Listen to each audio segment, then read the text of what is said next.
April 1967, Palo Alto, California. Room 201 of Cubberley High School. Ron Jones, a 25-year-old history teacher, stares at his students and asks a simple question. How is it possible that German citizens claimed to know nothing about the extermination of millions of people? The students' response is predictable. We Americans would never have fallen for Nazi propaganda. Jones smiles. He already has a plan to prove them wrong. What happens in the next 5 days will forever change those students' perception of human nature, and perhaps yours too. This is the experiment that proved how a democracy can collapse in less than a week. How 200 American students, children of freedom, can voluntarily transform into followers of an authoritarian regime. Ron Jones isn't just any teacher.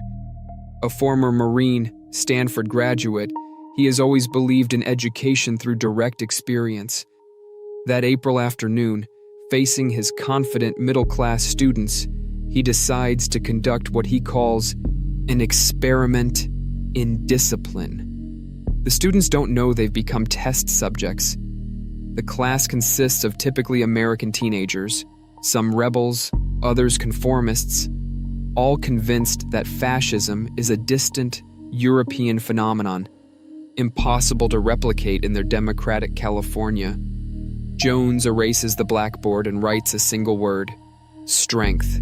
From this moment, nothing will ever be the same. Monday, April 3rd, 1967. Strength through discipline. Jones begins with something seemingly innocent. Proper posture. He teaches students how to sit straight, feet flat on the floor, hands behind their backs. A self-control exercise that surprisingly works.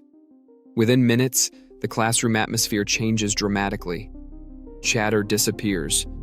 Movements become synchronized. Students discover a new sensation: the power of self-control. Jones introduces precise rules for raising hands, answering questions, getting up from desks. Every movement must be quick, precise, effective.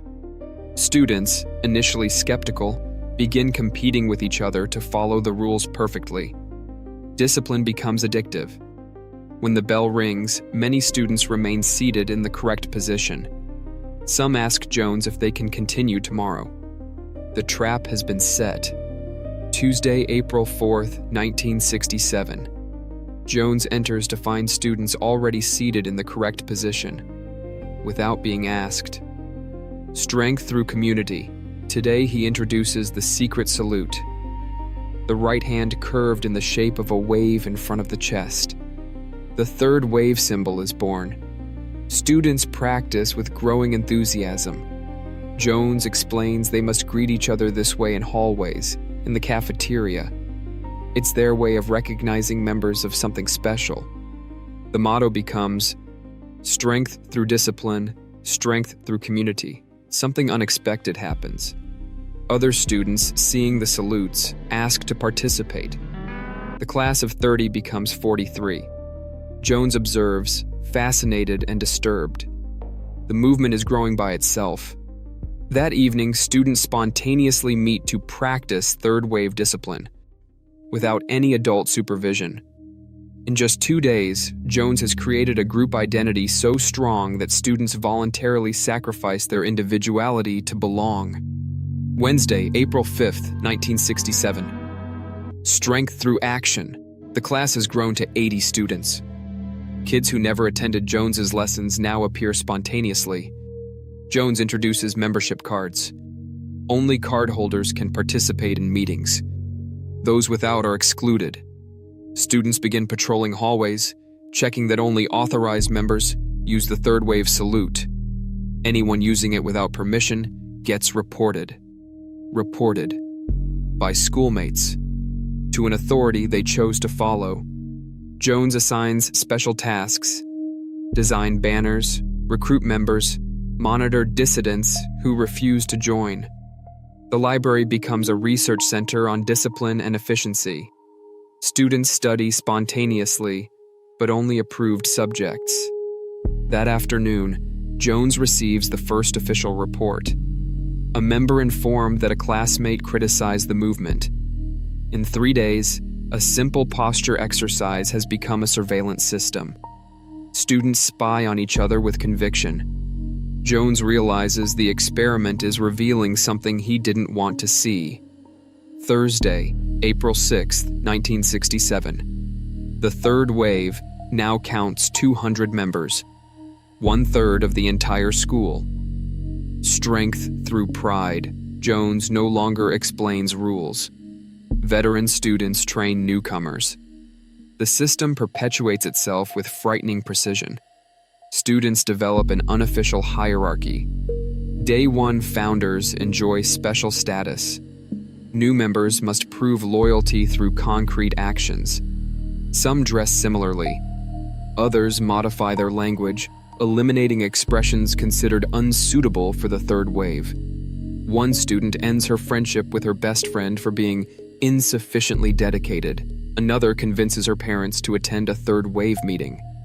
The movement is leaving the school, penetrating families. Jones realizes he has created something he can no longer fully control. Students aren't pretending anymore. They believe. What Jones doesn't tell anyone is that he too feels the intoxicating pull of absolute authority.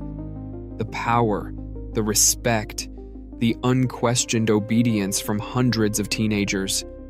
Thursday evening, he considers extending the experiment indefinitely. He later called this his most frightening realization, not witnessing the student's transformation, but recognizing his own susceptibility to authoritarian power. Jones spends Thursday night writing detailed notes, afraid that if he doesn't document everything immediately, he might rationalize what happened. He decides, the experiment must end tomorrow. Friday, April 7th, 1967. Jones summons all members to the auditorium for a special revelation. He announces their movement is part of a national project. At 12 o'clock sharp, the national leader will reveal himself on television. The auditorium fills with 200 students in perfect silence, sitting straight, hands behind backs, waiting. At 12 o'clock, Jones turns on the television. Only static appears. Minutes feel like hours. Students remain motionless, convinced their leader will appear. Jones approaches the microphone. There is no national leader of the third wave. There is no national movement. You have been part of an experiment on fascism. In 5 days, you lived what millions of Germans lived in the 1930s. You traded freedom for the comfort of discipline and superiority. Silence. You created belonging so strong you excluded those who thought differently. You accepted surveillance and surveilled others. You surrendered critical thinking for the comfort of being led. Some students cry. Others remain motionless, still in third wave position. Now you know how the Holocaust was possible. The revelation doesn't end cleanly. Several students refuse to believe Jones. Some insist the national movement must exist. A few maintain the salute for weeks, convinced the real movement will contact them. One student whispers to Jones, "We can continue underground, right?" For some, the fictional movement has become more real than reality. The principal calls an emergency meeting. Parents have been calling. Some are outraged their children were manipulated. Others want to continue that excellent discipline program. 3 teachers ask Jones if they can implement similar techniques in their classrooms. In 1967, social psychology was experiencing a revolution. Stanley Milgram's obedience experiments at Yale had concluded 6 years earlier. Philip Zimbardo's Stanford prison experiment was still 4 years away. Jones was conducting one of the first real-world demonstrations of what researchers were discovering in laboratories. Human behavior is far more malleable than anyone believed. The timing was crucial. 1967. America was experiencing Vietnam protests, civil rights marches, generational rebellion. That these same rebellious teenagers readily submitted to authoritarian control made Jones's findings even more significant. When Jones published his account in 1972, international responses revealed cultural differences in understanding authoritarianism. German educators immediately recognized the patterns. They implemented versions in Holocaust education programs across Germany, Austria, and the Netherlands. But educators from countries with recent authoritarian experience weren't surprised. A Spanish teacher noted, "We see how quickly students adapt to any system. What surprises us is that Americans find this surprising." This revealed something important. Societies without authoritarian experience might be more vulnerable precisely because they can't recognize warning signs. Every attempt to replicate the third wave failed dramatically. In 1971, a Cleveland teacher tried with high school seniors. Students mocked the fake Nazi stuff and refused to participate seriously. A Berkeley psychology professor tried with college volunteers in 1974. Participants followed instructions but felt nothing, knowing they were in an experiment. The failures revealed why Jones' experiment was unique: its authenticity. Jones wasn't performing. For 5 days, he genuinely embodied authoritarian leadership, and students sensed this at an unconscious level.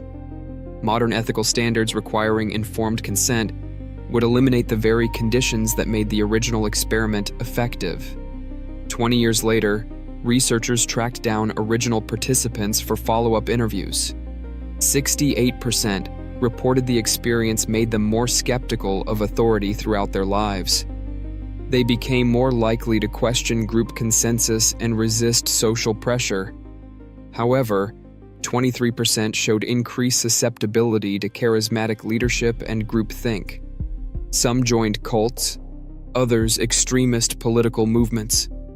For these individuals, the third wave hadn't taught resistance to authoritarianism. It had taught them to crave the psychological satisfaction it provided. The remaining 9% claimed no lasting impact, insisting they'd recognize the experiment as artificial. Yet contemporary notes revealed these were often the most enthusiastic participants. Modern researchers studying online radicalization identify striking parallels between the third wave and digital movements. Successful online extremist groups follow the same pattern: exclusive symbols, group identification rituals, membership verification, and peer surveillance mechanisms.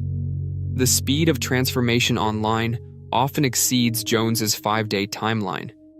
Digital communities achieve comparable loyalty and hostility in hours rather than days. MIT research found that online radicalization follows identical psychological progression: attraction through belonging, adoption of group norms, exclusion of outsiders, willingness to take action against enemies. Jones needed 5 days and face-to-face interaction to create what now forms in real time across digital platforms. The third wave revealed how several psychological phenomena interact in real social environments. Social identity theory. Humans need to belong to groups. The third wave created clear membership markers and exclusive benefits. Graduated commitment. Rather than demanding large sacrifices immediately, Jones secured small commitments that gradually escalated. Cognitive dissonance. Resolution. Once students publicly identified as members, their minds rationalized increasingly extreme behaviors to maintain consistency. When these mechanisms operate simultaneously in real environments, they create self-sustaining psychological momentum. Students weren't just obeying Jones, they were creating and enforcing the authoritarian system themselves. The third wave predated formal ethical guidelines for human subjects research. By today's standards, it would be considered a serious violation.